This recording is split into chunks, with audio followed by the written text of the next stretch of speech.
এই দুইটার মাঝ বরাবর হাজরে আসওয়াদ আর কাবা শরীফের দরওয়াজা, এই দরওয়াজা আর হাজরে আসওয়াদের মাঝ বরাবর একটা জায়গা আছে, যে জায়গাটার নাম হলো মুলতাজাম। অনেক মানুষ আপনারা দেখবেন খেয়াল করে বাইতুল্লাহ শরীফে যায়া দুইটা হাত এমন করে দিয়া বুকটা ঠেকায়া দিয়ে রাখে। অনেক মানুষ চিনেও না, না জানার কারণে অনেক সময় দরজায় দিয়ে এমন করে ধরে থাকে।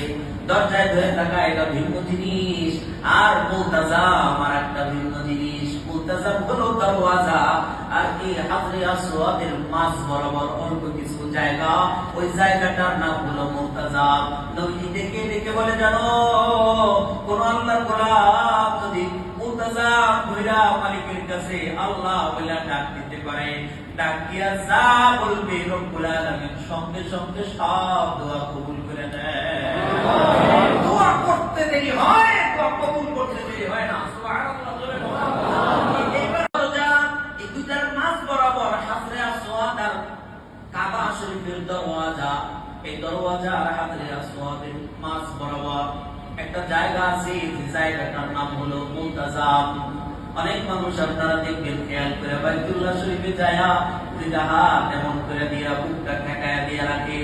অনেক মানুষ চিনেও না, না জানার কারণে অনেক সময় দরজায় দিয়ে এমন করে ধরে থাকে।